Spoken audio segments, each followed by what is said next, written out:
Hi there, I'm Dani, spiritualtherapist.com, and today I am so proud and so honored to bring to you this very beautiful, very special man.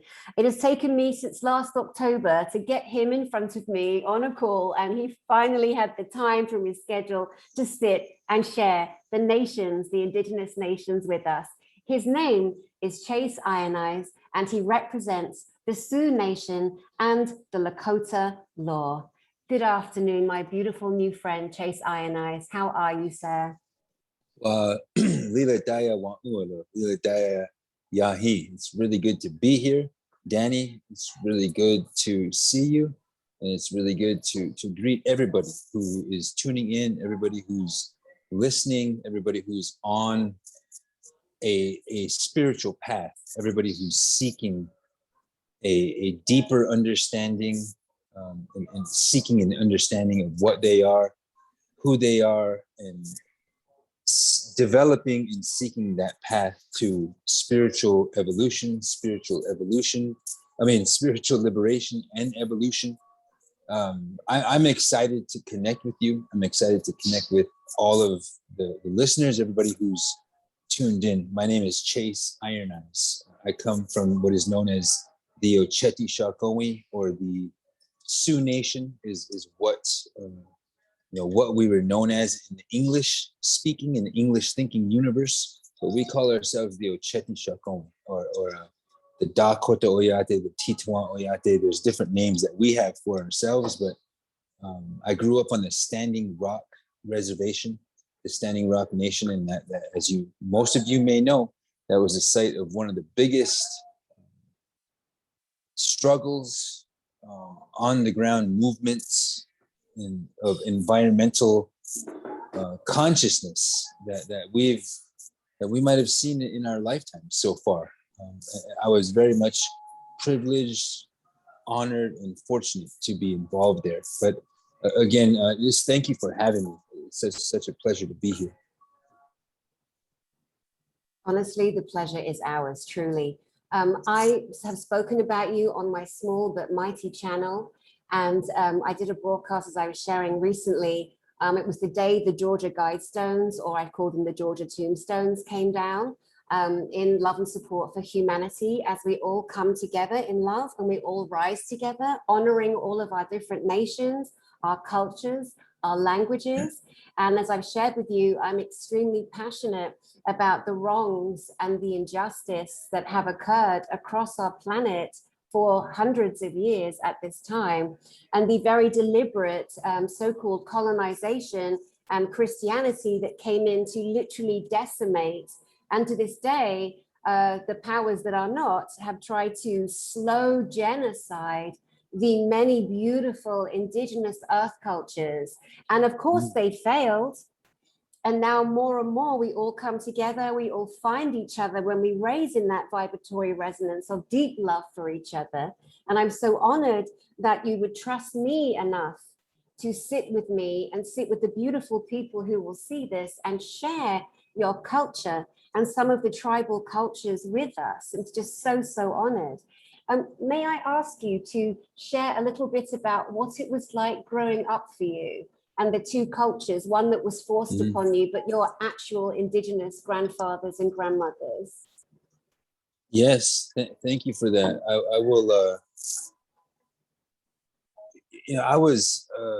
I learned to speak the English language first before I learned La Koliapi, or the language of the Ocheti Shakomi. And these languages are very old. English is kind of it's an amalgamation of, it's like a pirate's language. It's like a commercial language, meant to facilitate commercial transactions. So this is why our people, the indigenous people, what we know as indigenous nations, indigenous peoples, that's a legal term of art, and it has a certain significance in international circles. But indigenous just means that your identity, your ceremony, your practice comes from the earth. Mother Earth comes from the natural elements, and right now, indigenous nations we're still here, luckily and fortunately and with purpose, but we've kept alive a lot of these ceremonial protocols and a lot of these teachings that are ancient, and we still do those ceremonies today. But growing up on the Standing Rock Nation, I wasn't, you saw Pope Francis just visit what is now called Canada to apologize for the genocidal horrors that are represented by the euphemism of residential schools and boarding schools. Of course, these are places where genocide happened, and genocide is still the unwritten practice and purpose of the colonial empire. My country, this is also my country, the United States. We signed treaties with the United States, but I will say that my mother and her mother were forced into these boarding schools, and this is where they begin to not speak our language and begin to speak the English language, by force. They were beaten, they were sexually violated, they had their hair cut. This is all for being who they are. And so, my mother raised me by herself on the Standing Rock Nation, the Standing Rock Reservation. But what I was learning in school is pretty much the same thing that you would learn in any, English-speaking Western American school system. And so I learned, about the scientific method, scientific supremacy.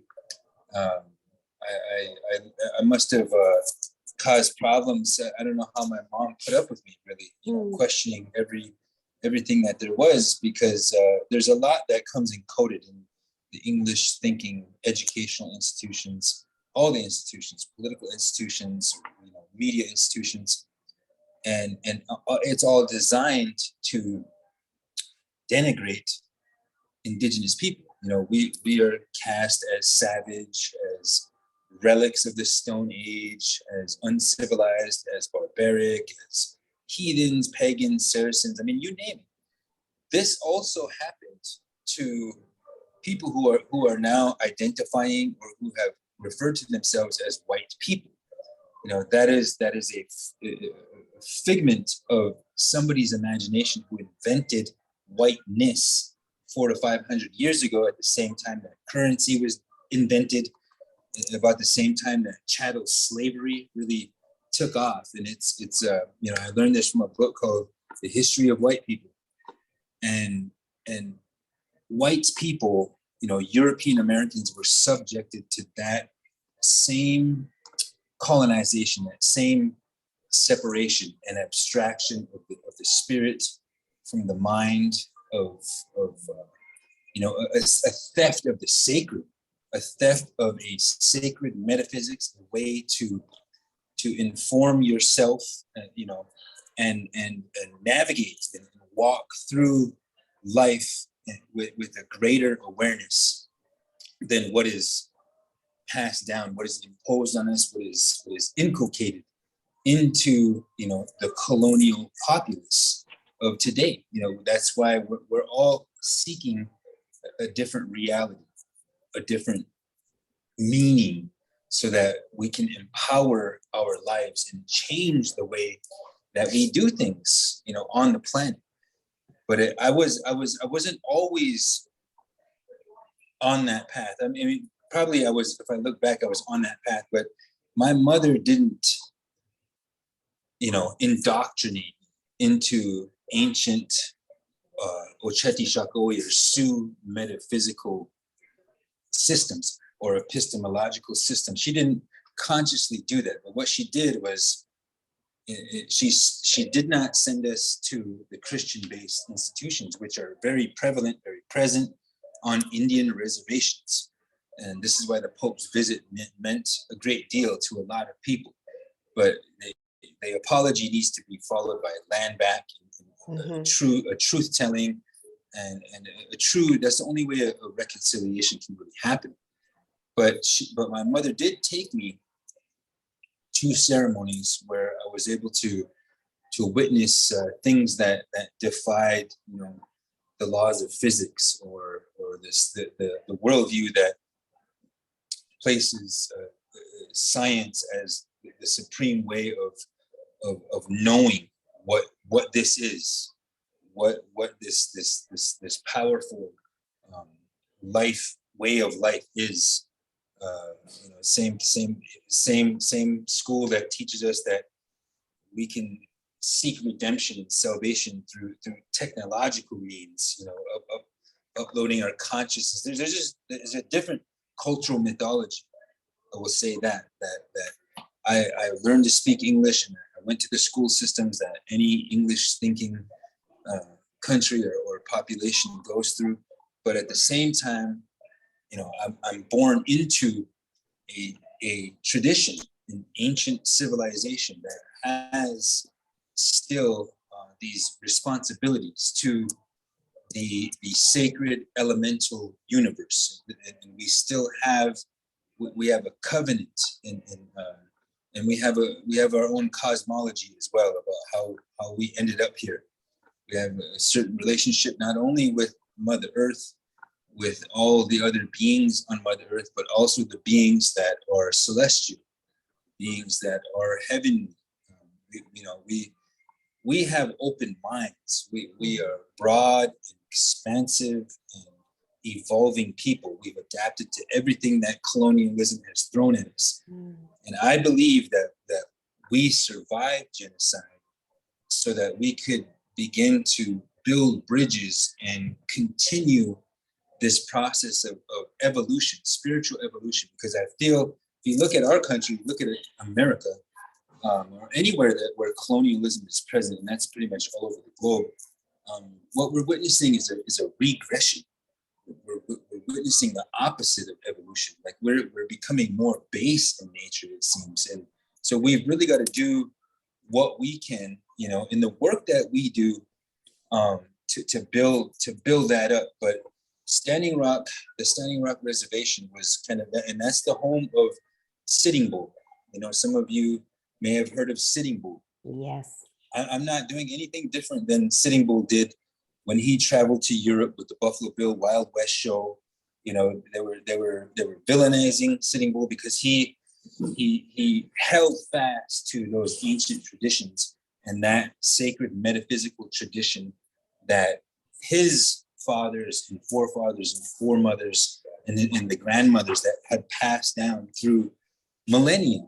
And we don't know how long, but I was raised with access to that tradition. At the same time, I was undergoing an English thinking educational upbringing, and that led me to pursue college. That led me to pursue a Juris Doctor. I went to law school immediately following my studies in political science and Native American studies. So I've been doing this work probably since I was born, but I've been consciously doing it since I was maybe 16, 17, right around there. And so, you'd have to visit the land out here to kind of understand how beautiful it is, how strong it is, and how it impacts who I am and who our people are out here. So beautiful. I just want to say to anybody watching, just ignore the background noise. It has taken so long to bring Chase Ionize to us all that just ignore the background noise. He's traveling right now. He's in a restaurant. He's doing his very best for us. So please, no comments on the noise. Just be grateful that we have this man's time and he's giving us his attention. Now, Chase, you so beautifully spoke briefly on the genocide in Canada, for example, and a lot of people don't know the true history of their own planet because it's been a deliberate divide. As you said, the white people have been separated from their hearts and their souls purposefully by those that came to control and desecrate and destroy the beautiful indigenous original cultures. People don't know that children were taken, ripped away from their families, put into boarding schools with Christianity, with nuns, with trauma. They were murdered, they were raped, they were sacrificed, they were sold. They weren't allowed to speak their own birth-given names from their ancient ancestral civilized families. It's such a travesty.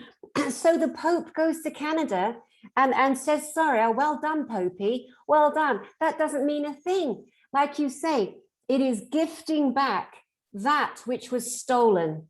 It is putting right what was done wrong to our brothers and our sisters of all nations and all stations on this beautiful planet.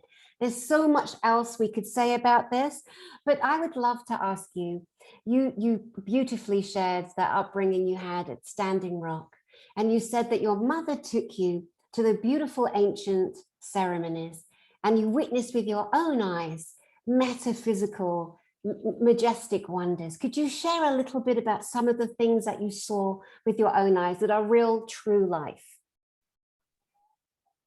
Yeah, you know, a lot of these ceremonies, you know, they don't take place.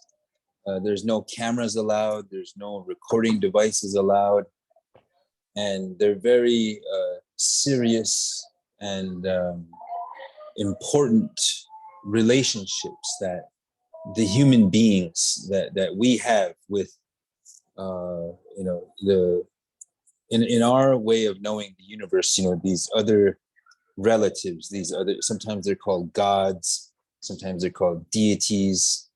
I will just share that when I was maybe like 5 or 6 years old, and I also apologize for the noise. I wanted to make sure to get the connection going though.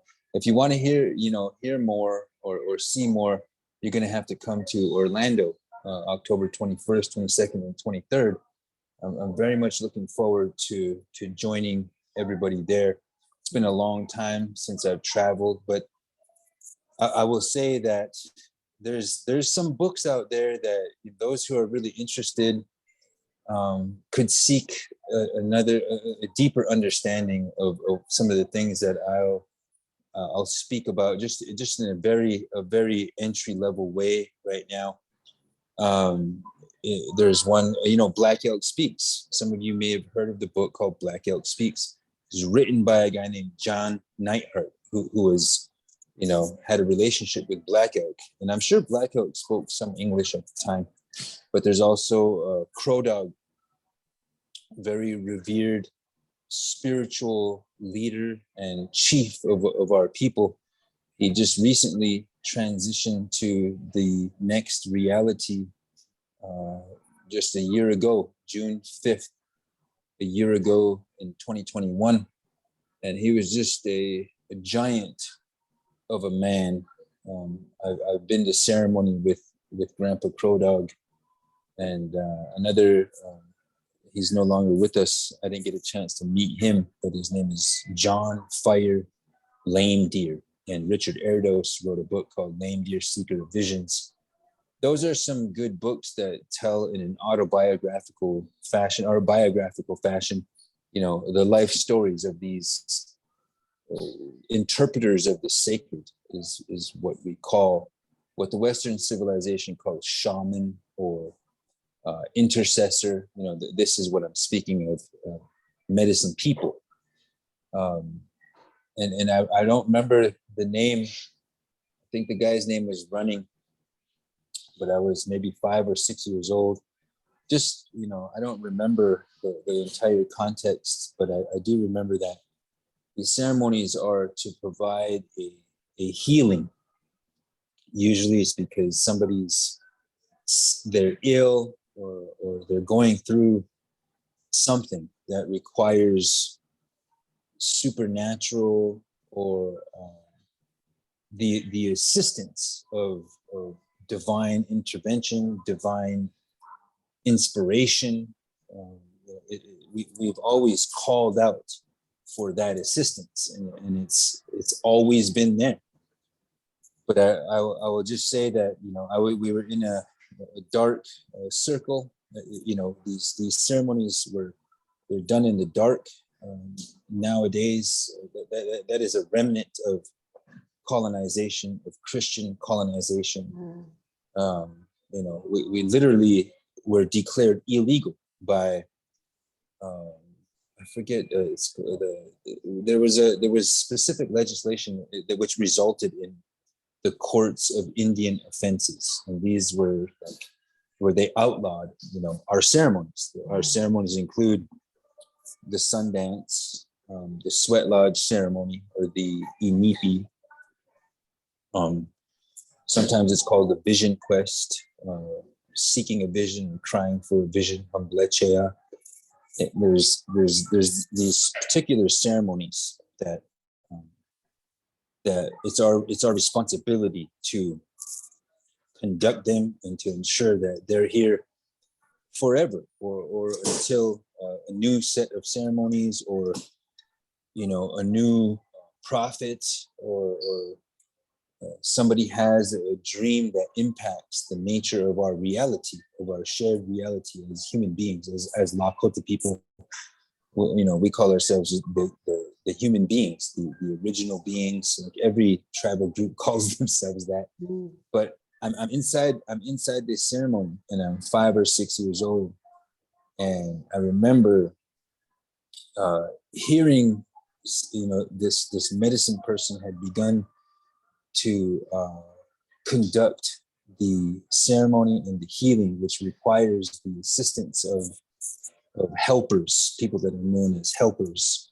When we think about the nature of this reality, and how, if you think of the English language like a software, like an operating system that is operating our consciousness, and is informing the way that we interpret and perceive stimuli, reality, other frequencies, noises, vibrations, is everything that we're capable of perceiving, which is not a lot. There's other members of what we call the Wamakashka, what the Western world calls animals, that have way different abilities than human beings do. And anyhow, this is why medicine people, intercessors, need the assistance of the drum. They need the assistance of certain songs, certain harmonies and vocables, because these are, and I don't, you don't think of these things as spiritual technologies, but that is a way to understand what is happening there. These are beyond, human cognition. The drum is a vibration, it's a frequency that goes into the universe, into the infinite expansion, and also infinitely smaller. The voice, we've been gifted with the voice, and so we lend that to the ceremony. Some of our ceremonies require no food or no water; they require fasting. So my mom didn't explain any of this, and I was too young to understand it anyways. But I remember being inside the ceremony, and when the ceremony began, all these different elements are coming together to provide healing. I remember hearing something massive inside of this room, this basement that we were in. And I don't remember if I don't think I heard steps, but I heard a bellowing, and I could, like, somebody forcefully breathing, right? I could hear that, and I could feel that. And I remember it came in sunwise motion, and then whatever this was right in front of me, right? And I couldn't. It's dark in there, you have your eyes closed, and that's part of our ceremonies.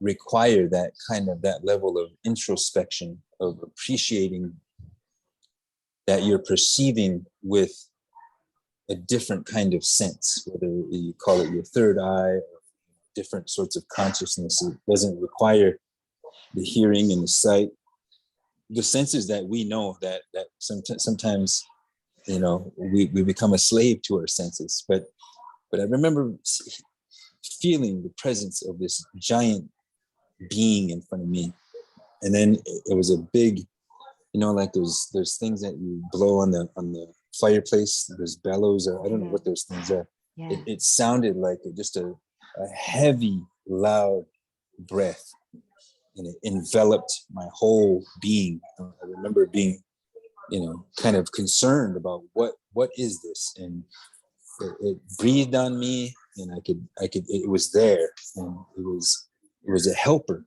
that had come in to the ceremony, and again, these are very special gifts and responsibilities that our people have, that these spiritual intercessors, they're carrying these ways and making sure that they're here for the benefit of all humanity. But some of our spiritual leaders have created these works and these texts where you can learn about them, and to appreciate them in a more informed way. But after that ceremony, that was enough to make me just sit still for the rest of the ceremony. And afterward, I asked my mom, what is that? What was that? Did you experience that too?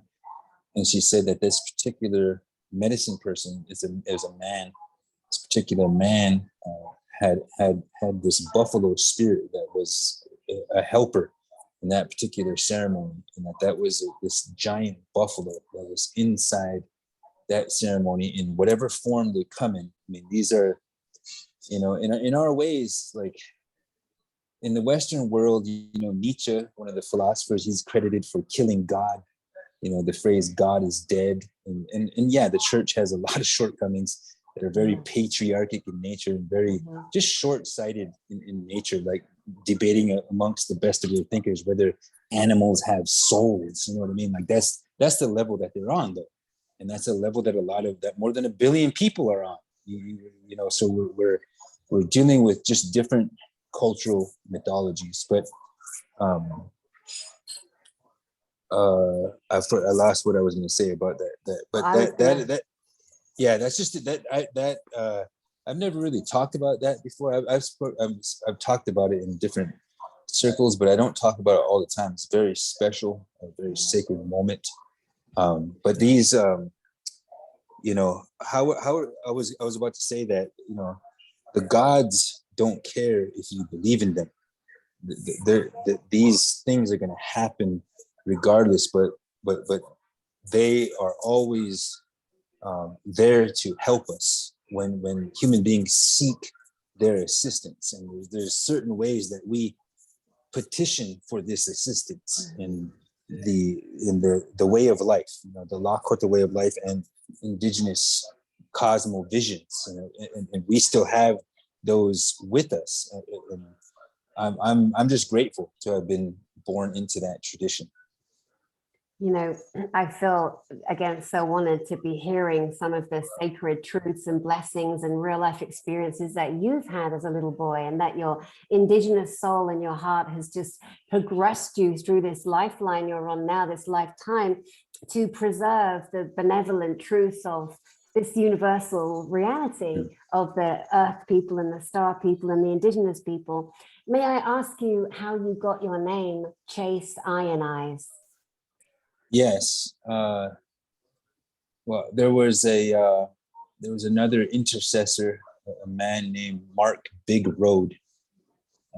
He was from this community on the Pine Ridge Indian Reservation where I live now, the Oglala Lakota Nation, it's also called. But he was another one of our great healers and great medicine people. And my mom was very fortunate to have met him in Rapid City, South Dakota, back in the early 70s, perhaps even late 60s. But see, it took my mom, this stroke of destiny in order to come back to these ancient worldviews, this way of life, the spiritual traditions of our people. And she meets a man named Mark Bigroad, who was, I don't have any memory of Mark, but I know him as Grandpa Mark, and my mom knew him as Uncle Mark. But he was alive during the time of Chief Frank Foolscrow, Vernal Cross, Warfield Moose, um, Ted Bison. These are names of our people, complete, visionaries. Leonard Crodog was a young person at the time, a young man. But anyhow, Mark Big Road, he as a child, he had a nickname, and his nickname was Ishnala Kuwa, or Chaselon. And so my mom, when she was pregnant with me, Grandpa Mark told her that she should name, you're going to have a son. He didn't know she was pregnant, but you're going to have a son, and you should call him Chaselon, because that was his nickname. He must have wanted to pass that on or something. So that's how I got my name, Chase. And my full name, my name is Chaselon, but it's been Chase for a long time. But the name Iron Eyes comes from, that's my mother's paternal great grandfather, I guess we could call it that. And this man was named Iron Eyes. This was back at a time when, like Sitting Bull was just Sitting Bull, Crazy Horse was Crazy Horse, Red Cloud was Red Cloud, Spotted Tail was Spotted Tail. That was just them. That was their name. And like Prince, he's just one name, or Madonna, there's just one name. But Iron Eyes was a brother to a man named Spotted Egg.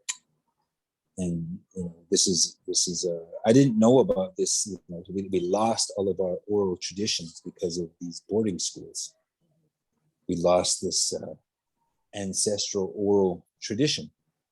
But I learned later that Iron Eyes and his wife and 3 children were killed at the Wounded Knee Massacre, December 29th, 1890. And this is on the heels of the Ghost Dance movement, which was a movement of peace and a revival of our way of life and our spiritual strength. Because at the time, the world was ending for Iron Eyes, for our people, for Spotted Elk. The Americans called him Bigfoot. But that was the first Iron Eyes. And then his son, he had other children, but he had a son named Jerome, and this was when the United States Census was beginning to first to be taken on what would be known as Indian reservations. There was no such thing as, this was just our land before we were penned up on reservations. Yes. Our country, and so, but I was raised in one of these places where the word Indian applied, federal Indian, and anyhow, Jerome that's my great grandfather. He had a son named Edward, or Eddie, who comes from a place known as Wakpala, Standing Rock Nation, Wakpala, South Dakota. It's a small town. And then he had the daughter named Bernice, or Aurelia, and that's my mother. So it was my mom's dad was named Eddie Irons. And when I was 18, I changed my name to honor my mother. I was going through some personal things about not having a father, and I wanted anything that I did, good or bad, I wanted the credit and the blame to go to Birdie Irons, who's my mom, who's still with us. She's 78. But that's how I got my name. That's so beautiful. What a lovely story. And you laced and embroidered such an understanding of how some of the names are given and how much they mean to the children and to the adults, to keep the generational vibration continuing as it should, as it absolutely should. One thing you said that was so beautiful, I've never heard said before, you said sunwise motion. And instantly I'm like, do you mean clockwise motion? What the assassination of the language, where let's just call it the white person, because there were Spaniards there as well. There's all kinds of invaders that came, right, to America. Christopher Columbus did not discover America because America, it wasn't lost. Nobody lost it, right? Right. It was already settled by the beautiful indigenous people, and people that get very butthurt, when we dare to discuss history, his story as written by the colonizers and the Christians. That is reality. And if anyone's triggered right now, just pop yourself along, darling. Mwah, bye-bye, off you go. We ain't got time for that, Chase, have we? Chase Ionize, we do not have time for any more of the bullshittery and the Yes. nonsensical his story, the assassination of our beautiful indigenous people. Not on my watch, baby cakes, not on my watch. So that's why we're coming together, we're joining together, we're bringing the ancestral truths, the stories that were tried to be buried. They all failed. You talked about the genocide of the names. And that's because it was run and headed up by really low intelligence, low vibrational non-entities, heartless, soulless buffoons. And we disallow them. We rebuke you, we bind you, and we cast your little butts out. Bye-bye there. Now, I want you, please, to go back to the sunwise motion, what that means. And then can you explain a bit about the Lakota and the Sioux and the Standing Rock Nations and how they all kind of come together? Yes, but thank you for those comments too.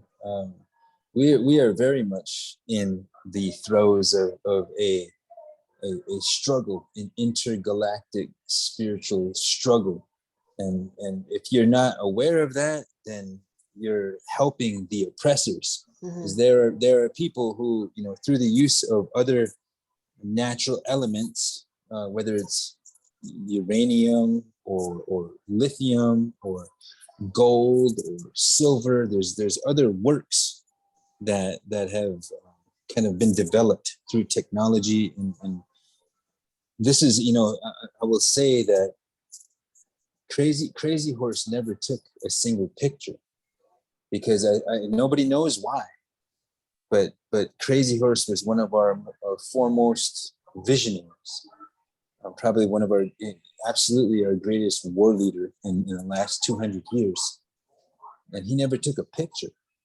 And it was because, I believe, I don't know for sure, but he didn't want another level of abstraction on our sacred reality. You know, he wanted to keep it where it wasn't disturbed by these foreign technological impositions and intrusions on our lives. But of course now, through, it's like a double-edged sword, you know, through technological advances or developments, we're able to connect on a bigger scale. But I will say that you know, this is when I want to take you back to the time of No Dapple, when I ran for the United States Congress. You know, and you might have heard of, like, Sister Marianne Williamson. I think of the struggles, the day-to-day political struggles, the struggles about racial justice, the struggles about workers' rights or gender equality, you know, inclusion and diversity, or diversity, equity, and inclusion. Those are all very valid, but we need to evolve to a point where we're able to focus on spiritual unification, or transcending the limitations that we were born into, or the systems and the cultures that we were born into, to create a new mythos, a new reality that whereby we can connect, and we can all elevate each other's consciousness, and connect and conduct these different new rituals, you know, that are yet to be developed. This is where, you know, we have been left in the development of Western civilization. It's really created this place where people are separated. People are alone. You know, the individual is exalted. The rights and the privileges of the individual are exalted over the rights of the group, and this leaves us in a lonely place. And that's what I find interesting about our ceremonies, indigenous ceremonies, Lakota ceremonies, is that you can't do these ceremonies alone. You need the help of other people. You need the assistance of other people in your tribe or in your nation. And that's a teaching that I feel those of us who have familiarity or who were even raised in America, we can see that there are certain forces that are using fear and confusion and division, whether it's based on race, whether it's based on gender, whether it's based on women's rights. Like, I think of the overturning of Roe versus Wade. I think of the insurrection at the Capitol. There's a deconstruction and unraveling of the very fabric which informed our identities, our American identities. That project, which was started 240 years ago, and we always joke around and say we got underwear that is older than the country of America. But yes, you know, all of that is beginning to unravel, and human beings, Americans, Canadians, they're seeking a different understanding of what they are, of what their sovereignty means. What is our authority to be here?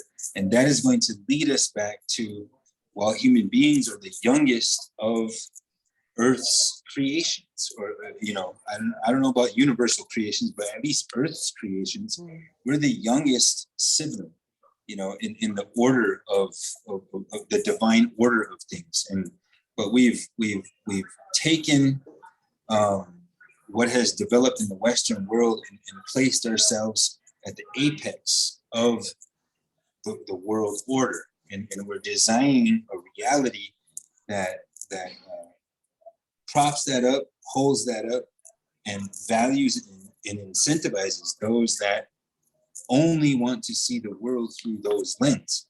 But there's other people like us, other people who are seeking a true understanding, a true way of living a life in harmony, or at least in relation to a sacred understanding and sacred protocols, ceremonial protocols, and rituals, you know, in the universe and with the universe. So I will. I forgot what question you might have even asked, but I definitely wanted to address that, because you know, when you say something, sometimes it triggers my mind to think of other things. Yeah, no, that's beautiful. I was asking you about, you know, how the Sioux and the Lakota and the Cheyenne, how they all kind of came together, how people that don't understand how these tribes are given their names, like how does that kind of lay itself out, just so people can have a bit more of a teaching from a true teacher, an indigenous teacher. Sioux is not our word, and neither is the word Indian. But then again, neither is the word indigenous. You know, it's all a matter of evolution and what's acceptable at the time. The Oceti Sakowin, the 7 council fires of the Sioux Nation, the Lakota division has origin knowledge related to you know, coming from a blood clot, from a clot of blood and water. Has origin stories related to coming out from under the Black Hills, underneath the Wind Cave, which is now an American tourist attraction. But and we also have a story of creation after the Great Flood, and I'm not quite sure when. You know, most world cultures have a story about the Great Flood, just like in Genesis. But our Dakota relatives, this is very strange that we all speak the same language, but they have a different star knowledge. They have a different creation knowledge. And my grandmothers were of that particular band, but I was raised by, you know, the people who were teaching the Lakota version of life and of reality. But Sioux is it's a bastardization of a French word that looks like it sounds like Nadawisu, and it meant little snakes. And the French traders, the fur trappers and the traders, I think the early Hudson Bay Trading Company and those different companies there, they were speaking with the Anishinaabe, which is another indigenous nation, another confederacy. They're also known as Ojibwa and Chippewa. So Chippewa is the bastardized version that Americans called them just like Sioux is the bastardized versions that Europeans and Americans called our people. And it's because our relatives, the Anishinaabe, said, hey, these are the Nadawisa, these are the little snakes. Over here are the big snakes, the Iroquois. And so it was a term of our competitors. I wouldn't really say enemies because there was lots of intermarriage or lots of trade going on. But yeah, we fought, we competed over territory. And anyway, that's how we got the name Sioux. I don't know how the Cheyenne got their name, but I guarantee you that's another bastardized version of whatever their name is, because they call themselves, I know the one version is the Tsitsistas, I believe. And there's another, you would have to talk to Philip Whiteman. He's one of the traditional chiefs of the Cheyenne people, but they're our allies. They have a different language family. They're an Algonquian language family, and I don't know how they ended up out here by the Black Hills, in the Northern Plains, in the heart of Buffalo country, and where the horse was really incorporated into our way of life. We owe a lot to the horse, and as well as the buffalo, of course. Mm-hmm. The buffalo gave to us. Not only did they sacrifice themselves and give of their own flesh and blood so that we could live on as a people, but they also gave us a ceremonial order. That is the white buffalo calf pipe woman. That is the prophet. And some of our teachers teach that is the only prophet that we've had is the white buffalo calf pipe woman.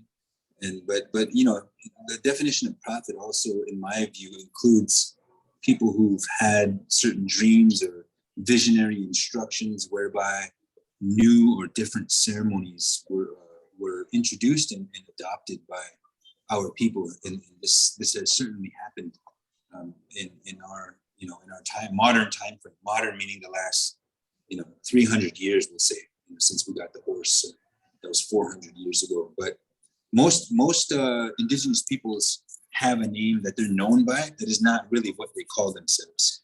Yeah. Like we're called the Lakota, but Lakota just means a friend or ally, and it's actually it's a dialect of our language, and so it describes the language that we speak. It doesn't just the word that we have different words for our nation, and one of them is Ocheti Shakomi. We have other words for like the two-legged beings, which is Wichasha or Wiashan,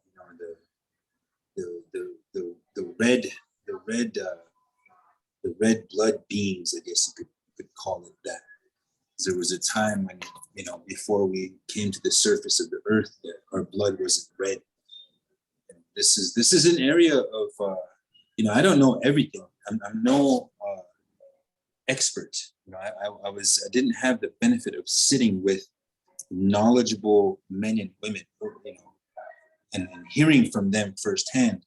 I had to take what my mom gave me, and then what some of my teachers along the way gave me, and some of what even the books had given me in my quest for understanding more deeply just the cosmology of just my people.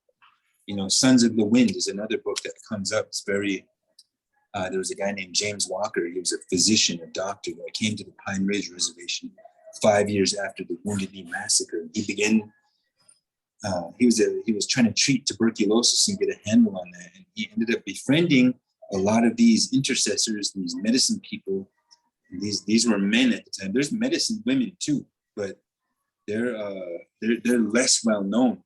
That's a function of the European patriarchy and the church influence. Yes, I guarantee you it is. But so there's a whole different power and power source and structure for what the female does. The female has a direct relationship with the moon, and I'm sure this is all over again global traditions, different cultures of the world. But our people, the Black Hills are the epicenter of kind of where we're at. That's the heart of our country. And back at the turn of from the 19th to the 20th century, some of our people went to Europe and they interfaced with the Europeans because the Americans were wiping us out. We didn't even, there was the myth of the vanishing Indian, there was manifest destiny, you know, that this land is our land from sea to shining sea, and all of that stuff that comes into the cultural mythology of Americans, you know, right after slavery ended. So anyhow, I say all that in a way to kind of inform everyone that I've been doing this kind of bridge building for a good while, and there's still a lot more to do, but it's no different than what Sitting Bull did when Sitting Bull went to Europe. He did the same thing. He met Annie Oakley, for instance. No different than what Black Elk did. Black Elk went to Europe as well, and I've been to the same places that Sitting Bull has been in Florence or Firenze, and I know some of the descendants of Black Elk even today. And there's just, you know, we're trying to make these connections, and we're trying to build allyship because, you know, the United States is carrying out an undeclared war. The Indian wars have never ended. This is why a lot of what I do is informed by that political struggle. Like what happened at Standing Rock, it was because, you know, I was running for the United States Congress at the time, but big oil, financial extractive war machine, thought that they could just run roughshod right over us. And the reason, you know, why it's important to spiritually and conceptually begin to, or at least give yourself to the process of liberation and evolution, is because that's where, you know, you learn that you are in relationship with the universe. You're not separated from the universe. You know, in our ways, that is one of the principal teachings is the word Medakwe Oyasa, which means everything that is my relation.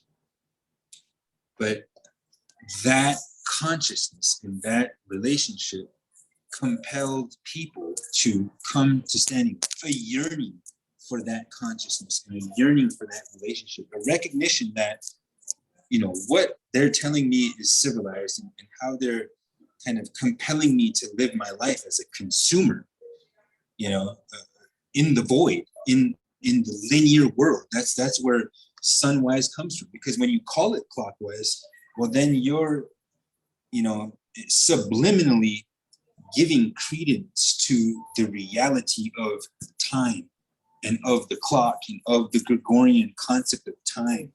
That is, it's just like money. It's something that is a complete fiction of some human being's imagination that has been adopted. It's almost like trickery. It's almost a different kind of medicine that causes human beings to invest their life's energy into time and money. I mean, that's what extractive capital is. I mean, extractive fascism, you know, I don't care if it's communist or capitalist fascism anymore. It all looks the same to me. So we have to continue this path of strengthening our understanding, because it's going to compel us. We're in this dynamic versus the bad guys in the universe who want to continue that extraction and that exploitative model, you know, stealing labor from the working class people of this world. That's one of our words for colonizer is washichu. And one interpretation, you know, some people say it means takers of the fat, takers of the good parts, the greedy people. But a friend of mine broke it down in a way that he said it means people that steal your labor, people that steal your work. So anyhow, I'll share about that much in response to some of those questions. That was amazing. You know, what you're gifting us, and thank you so much, is more of an insight and a real truth, real education, not from what we've read in books. Now, I'm a British woman, I'm a Celt, I'm Scottish, part English, part Welsh. That's my heritage. And, you know, so I have traveled, and now I live in Costa Rica. Next, I'm probably going to move to Mexico because I'll do whatever I like. you know, in my own heart and spirit and soul, even though there's so much repression, no matter what color you are, there's a lot of repression, as you pointed out. But the way that my people, your people, our indigenous brothers and sisters have been treated is abhorrent, and we disallow it, we rebuke it, we're changing it, we're taking everything back. Now, as a British person, I had no idea about American his story. Okay, I'd heard about Columbus and the Queen of Spain, I think, you know, paying him to go and find India. He didn't find India. He stumbled on America that was already settled by you lot, you beautiful lot, right? And then one time I saw this photograph of this huge rock with 4 faces on it. And then I come to read it's, you know, 4 white men that founded America. And I swear to you, and again, if anyone gets offended, that's on you. That's nothing to do with me. This is my own, right? So I'm a British girl and I read this book and it says Mount Rushmore. And I honestly thought, oh, is that a ride at Disneyland? Right. Right? Honestly, is that a ride at Disneyland? Then when I looked and I studied, I was just bereft beside myself that the original picture of that beautiful sacred mountain, the 6 grandfathers, Yes, that many nations would come throughout the year together and celebrate and worship and hold sacred ceremony. And some total twat decides that that mountain, that sacred holy place, is going to be taken, and they're going to put 4 sculptures of founding fathers. They could have picked something else, but no. And do you know what? It's so interesting to me, having read so much about the history of our planet, and of course, so much is missing. Thanks to people like you, we're getting it back, and your tribes and the beautiful nations. I read that the man that sculpted those faces, the founding fathers, into the sacred mountain, was an Italian. I also came to understand, how did America get its name? America is named after an Italian guy who was a cartographer, a mapper of land masses. And because Amerigo Vespucci, you know, mapped out the land masses largely in America, helped to create some of the maps, and you might have a different story. That's what we're told, of course, because all real information has been segregated. But then I'm like, wow, do the Americans know that their country's named after an Italian? Love the Italians. Do they know that it was an Italian that sculptured that sculpture? Did they know it was taken from the people, our brothers and our sisters? But it's so evil on evil, you know, and it is triggering, but it's designed to be triggering. Can you please tell us the history that you've been told about that sacred mountain, what happened, and the tribes that would come and worship there, please? Yeah, that's, America does things like that because if you think about the colonial identity, and that is what that is what it does. It's just like the Roman Empire. A colonial organism is very fluid, and it goes through the world absorbing, you know, destroying and deconstructing other worldviews, other peoples, enslaving other worldviews, other peoples, extracting resources. And when you it'd be like if I was over in Europe, I would have no sacred sites there. If I was in Japan or in Asia, I would have no sacred relationship with the sites that are there. And so you have to create those sacred sites. You have to create a new mythology. This is what happened when Gutzon Borglum is the man who began the idea of carving these 4 faces in Chinkashala Shakbe, in 6 grandfathers. Now, these 4 American presidents are like, you know, everybody comes with baggage. It was this Thomas Jefferson, you know, he had slaves and impregnated some of his slaves. George Washington said that, you know, the Indian people are the savages of the forest and deserve to be subdued. Teddy Roosevelt, who's also on the mountain, said that the only good Indian is a dead Indian. Abraham Lincoln is also on that mountain, and he ordered the largest mass execution in United States history of Dakota people. Right? Something, it's just like the Wounded Knee Massacre. the Dakota 38, the Dakota hanging. And so it's a very deliberate and spiritual usurpation. It's a way to co-opt some of that, that authority that is there, for the colonizer to go into our sacred places and build their own monuments where our monuments formerly existed, for them to be at Wind Cave, for instance, or for them to be at Bear Butte, or for, what do they call it? We call it Greyhorn Butte, but the Americans call it Devil's Tower. You look in and how some of our places are named, and they all have devil in them, or Hell's Canyon, or, you know, it's in the language of how people construct their realities. That is a very real thing. But the Black Hills, including where Mount Rushmore now is, and tourism is one of the greatest sources of revenue for this entire region out here in the Black Hills. But the Six Grandfathers, Wind Cave, there's another place called Peshla that, you know, in 2012 we repurchased it. My wife, her name is Dr. Sarah Jumping Eagle, but she gave me the idea of reclaiming that sacred land, because she had found out that this chunk of land, like 2,000 acres, which is one of our most sacred places in the Black Hills, had been under private land ownership since the Lakota, Cheyenne, and Arapaho defeated Lieutenant Colonel George Armstrong Custer at the Battle of the Little Bighorn. That's how long this land was in.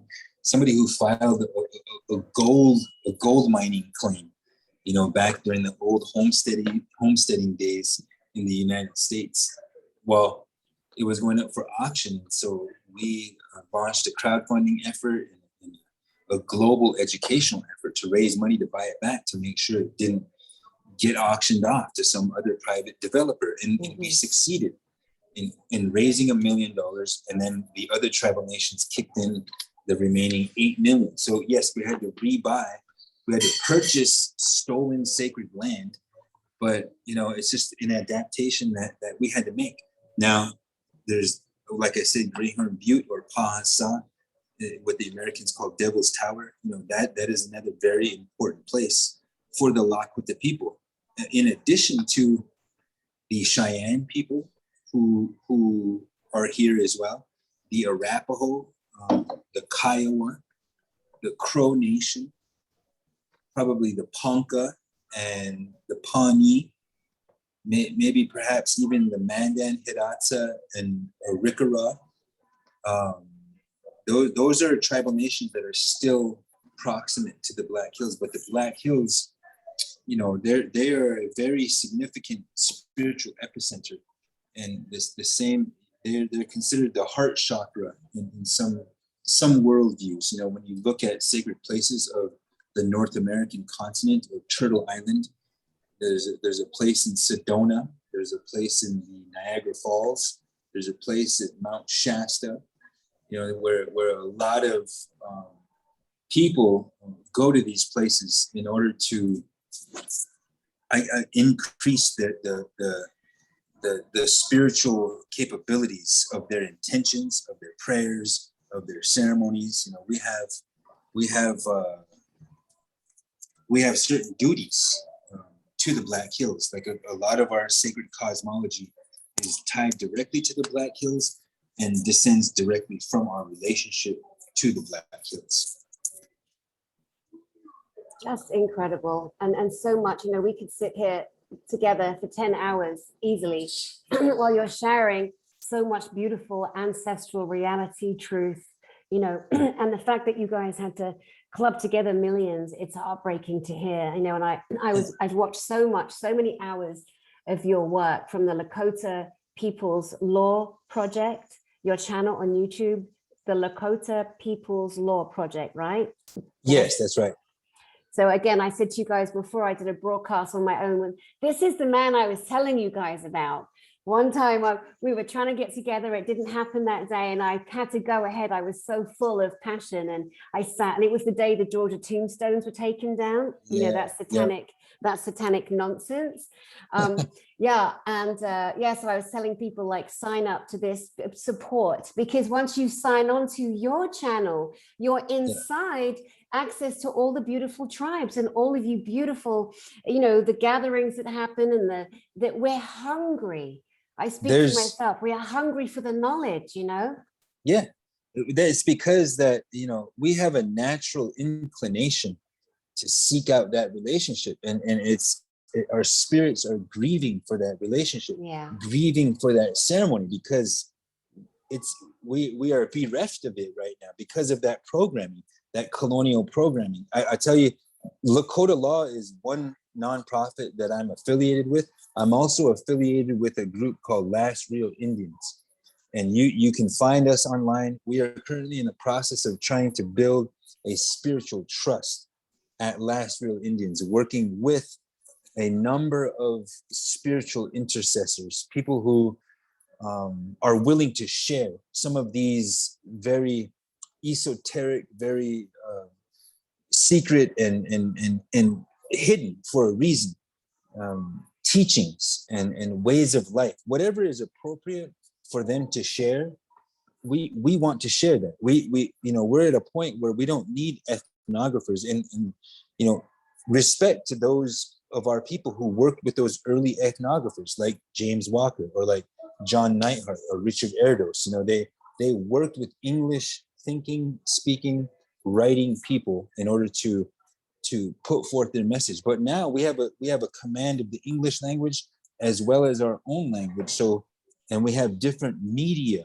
we have different mediums to put this message out, whether it's video, whether it's audio, whether it's the written word, whatever it is, whether it's songs, whatever it is appropriate for us to share.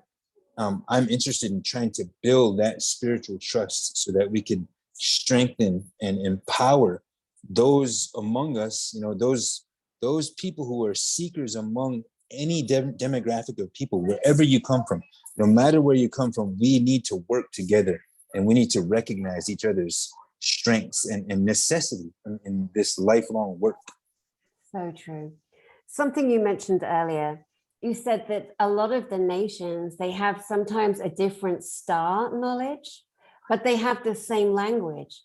And my feeling is that we all, you know, the separation and the segregation of the language that we all came in with, of course, we were designed to all understand each other. Guests come from different star nations or areas of our galaxy, our solar system, or our universe, but all of the languaging was definitely, in my opinion, from what I know, assassinated.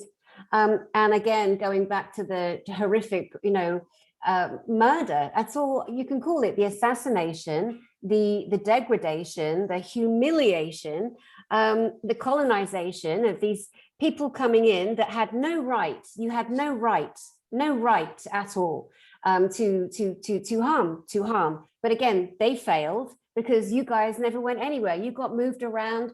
Your burial grounds were desecrated. Your beautiful customs were humiliated. People were murdered.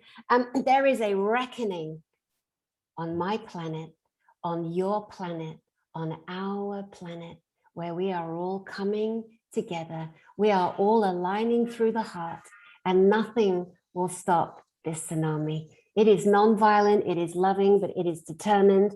You know, one of the things that's happened the worst in the world, I think, Chase, is, you know, turn the other cheek. Turn the other cheek. Yes, let's punch the other one in while you look that way. What a complete ridiculous nonsense of obedience. Obedience. No, that doesn't come into my vocabulary. Remember when women used to have to say, I will obey my husband. I mean, I'm kind of playing, I'm trying to keep calm, because I do get a bit out my pram with the injustice on my planet, your planet, our planet. One other beautiful being you mentioned was white buffalo calf pipe woman. Now, all I know about that beautiful being, and correct me if I'm wrong, because we need you to put some truths right, But one of the things I came to understand about that beautiful feminine energy was that she was someone who would pass the pipe of peace, who would calm arguments, quarrels, rows. You know, can you verify that in your Yeah, understanding? I will speak a word of what I know. And again, we always defer to our elders. Sometimes the elders only teach these things in sacred settings, or at an actual ceremony. And I know of at least one, maybe two, that has been annoyed with me because I'm constantly asking them, hey, what is very precious, and it needs to be shared in other ways, that we need to reach our children, our Lakota children, but we also need to reach the children of the world, and those people who are willing to learn, and who are willing to exalt and uplift indigenous teachings. So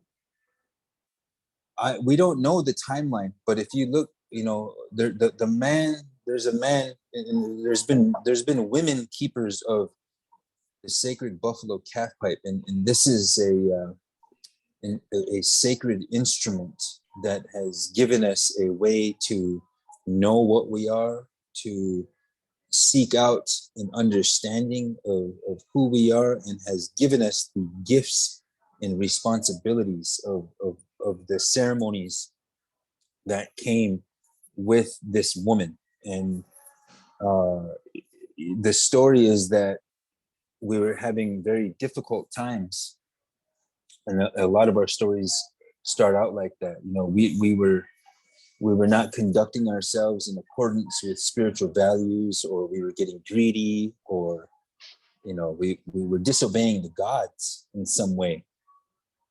This is what it's kind of the full complexity of the human being. And so we're having a very rough time, and there's a drought. We're starving, we can't find food. And so these two scouts are sent out to look for buffalo, to look for food, and to look for potential. And when they're out, they see this woman, this figure, and she comes upon them. And one of the men, he had, like, lustful or carnal thoughts about this woman, about this female.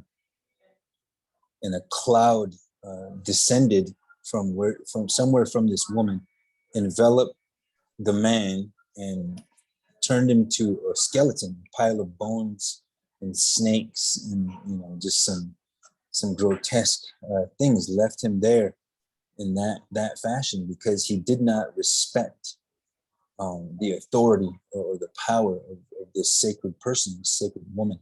And she told the other one, tell your people that I'm gonna come back in 4 days, and I need you to prepare a lodge for me, do the proper protocols to receive me, because I'm coming.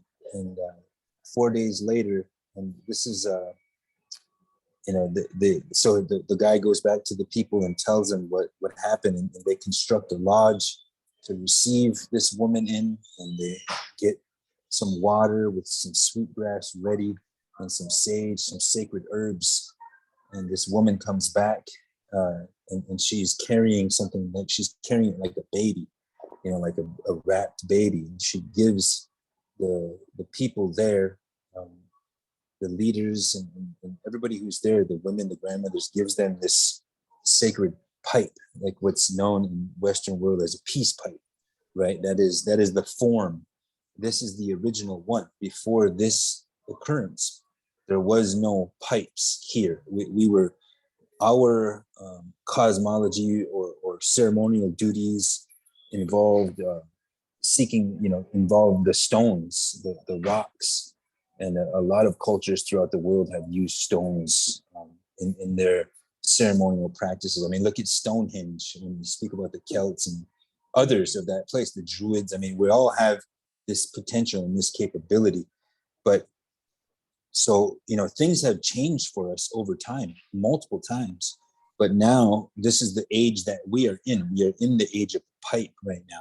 So this woman brings this pipe to us, and along with that comes the sacred ceremonies, the sacred instructions that she gifted to us. And so she comes and she gives this sacred device.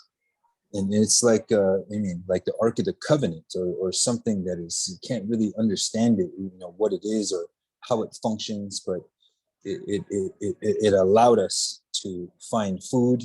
It allowed us to survive as a people.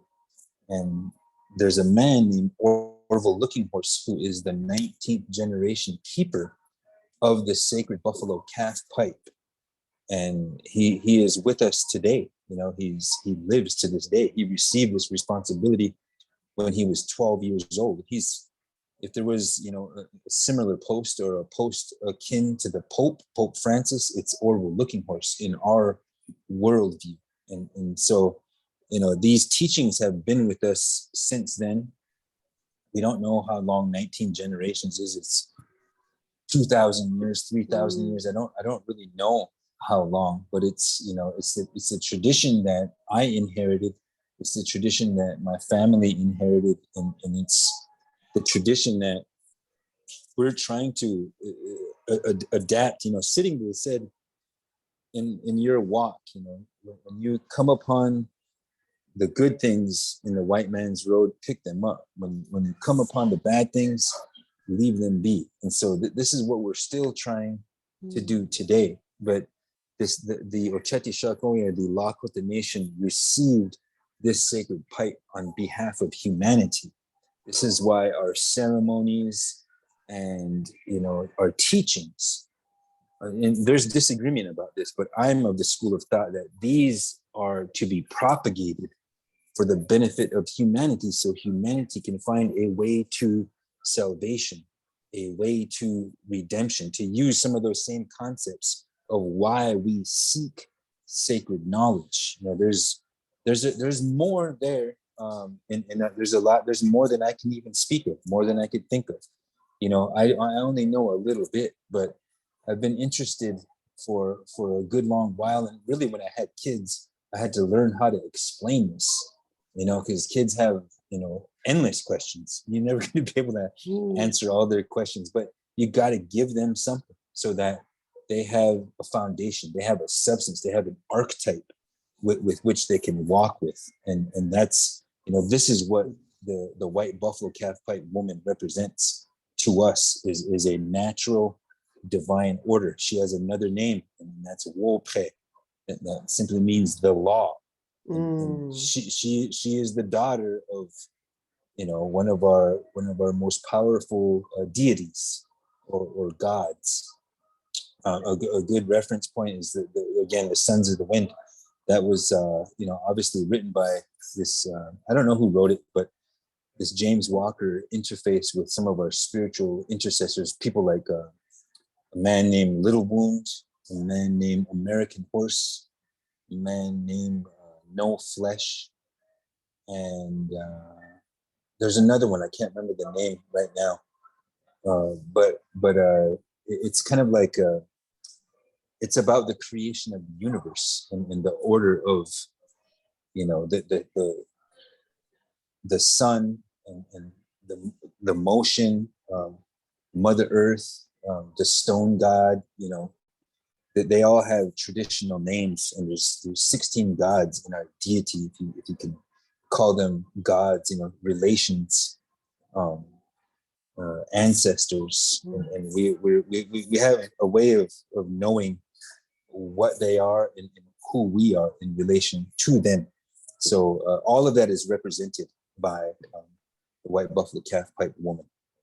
Amazing and beautiful. And, just by that very moment of you saying, there are 16 deities or 16 gods, that because of the brainwashing and the programming and the murder in, of the whites, of other civilizations where they have been so hardwired and programmed. There's only one God. It reminds me of the, Akhenaten back in Egyptian mythology, who tried to make the people of Egypt, because he was then Pharaoh, worship one singular, the sun god Ra. There are other names. I don't need correcting, guys. Thank you. I'm just sharing a like for like kind of, where the human being stops thinking for his or herself, because the program is, oh no, don't go there, don't go there. It's like me as an individual being, having to go to church, Bible class and all of that, which just was so horrible and violent to me, because I was seeing angels, a Jesus, demonics. I was able to see clairvoyantly. So then you're told, if you see anything like that, that means you're evil and you have the devil in you. As a tiny child. So many millions of us have been terrorized and frightened into thinking one thing or believing one thing. There's always been this governance, rather than just live, like you guys have. And I say you guys, and again, there's no triggering intended here, but let's just say the Lakota people, for example. You've maintained your beautiful traditions, or, so many different indigenous peoples. And then there are others that were tried to forcibly be modernized into a singular thinking that was then to make them think they were supreme, which largely wasn't down to them. It was the programming and the forcing and the judgments and the terror. And look where we are. Look what a complete bloody mess in all the meanings of that word, have occurred. But is it not so beautiful that people like you and I are finding each other and standing strong with our big mouths and our big hearts and our big passions and our knowingness, right? Isn't it so great? It's definitely great. And we made and that brings into, we talked earlier about turn the other cheek, and no Wola Kota. This is a teaching of Orville Looking Horse, that Wola Kota means the power of peace. It's also a teaching of Black Elk, to know the power of peace. These are people who've stood up for that understanding in their lives, and we're definitely not a people to turn the other cheek. We went to war with the United States military a lot of times, and we defeated them a lot of times. But the technological deficiency in terms of viewing it like as for warfare and stuff, we were not going to be able to defend our lands from the invaders, from the colonizers. But fast forward 130 years, and you have Standing Rock. You have a time where we chose as a strategic matter to try to connect with people on a psycho-spiritual level, because we went through colonization. We also knew that those European American people who'd suffered that same sort of colonization, but who may be unaware of it up until now, up until this moment, we knew that there was allyship there, that there were potential friends, potential spiritual relatives who were creating this unitive relationship with other human beings. Like, we wanted to reach out to those people, and tens of thousands of them came to the Standing Rock Nation. And we started something there that is a sacred fire. Another one of our elders has called it an international spiritual monument.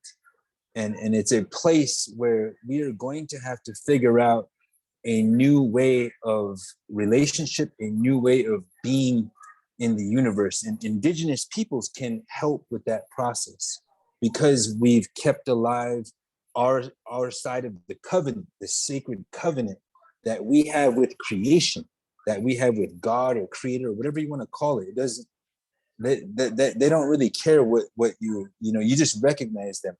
Like, there's a lot in our tradition too that's been influenced by Christian patriarchy, and one of those things is like the word Tunkasha. This is a teaching of a man named Albert Whitehat.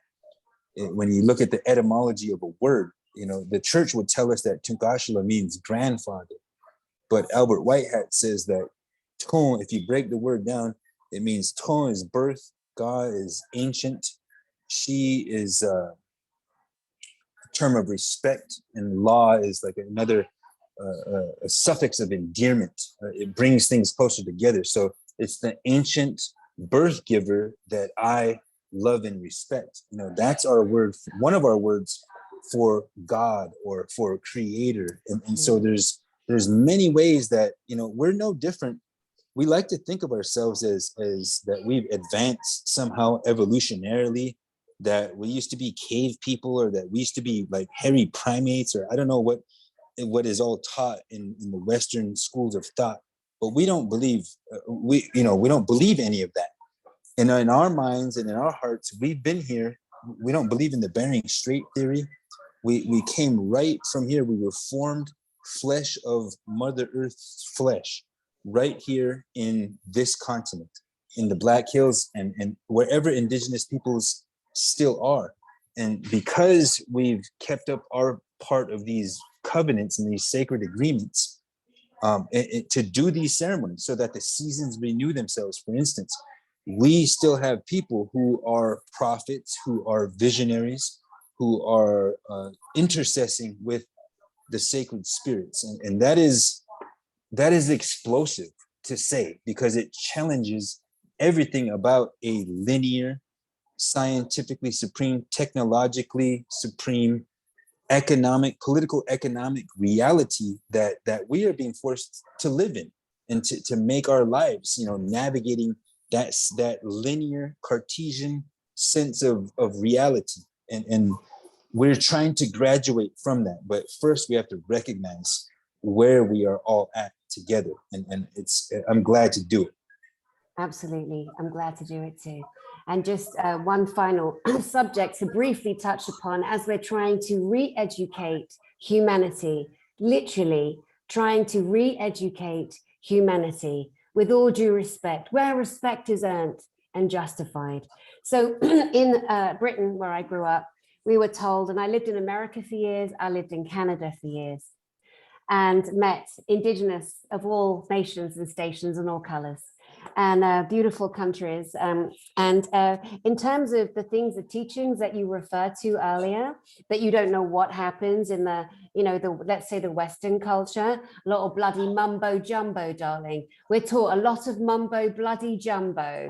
And one of those things that I myself was taught was the ritual of Thanksgiving.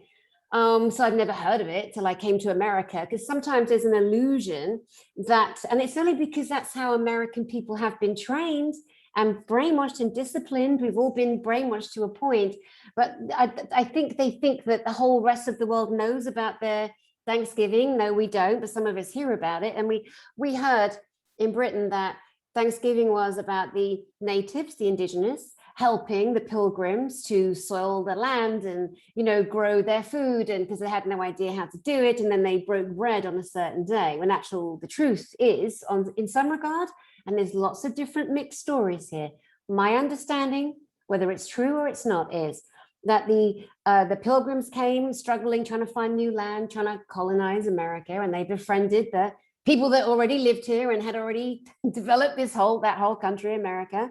And once they had discovered the truths and the sacred knowingness and the connection to the soil and how to toil the land and survive, they savagely, as savages, murdered, maimed, destroyed, imprisoned, enslaved many, many, many of the tribes and the indigenous people. Is that true, Chase Ionize? Yes, that is how I understand it, that, the early Americans, the early European immigrants or colonizers, however they ended up on our shores, they would have starved and they would have died if it were not for indigenous compassion and generosity.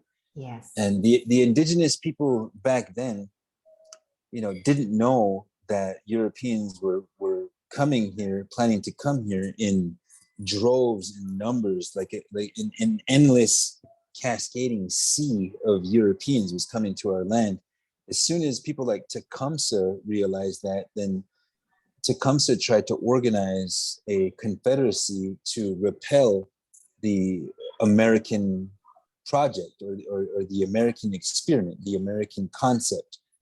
And but you know, we're 500 different tribal nations on just in what is now called the United States and Canada. So every people, every tribe, every nation has its own national prerogative. You know, it has its own ability to do what it pleases, and so we've always been divisible based on those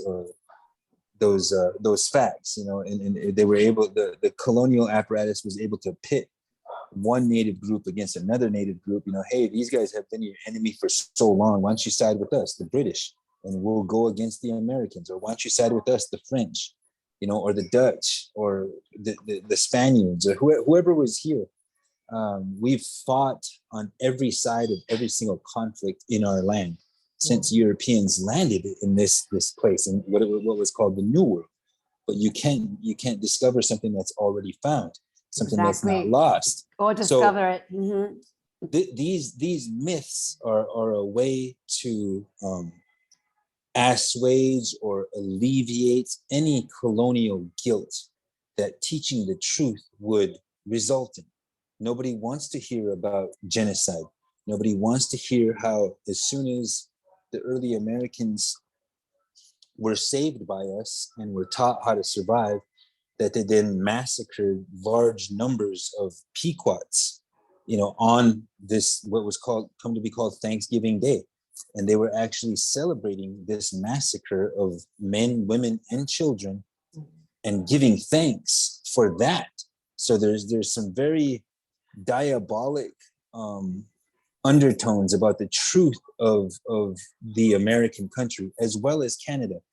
And we do ourselves no favors in not telling the truth, because there can never be any conciliation in the first place, let alone reconciliation, until the truth is shared. And that is what we will continue to do. And we have to know, and we have to believe that it will cause a more just, a more compassionate world, and a reality for us that are here right now, but for those who are unborn, those who are going to be here after we go on our next journey.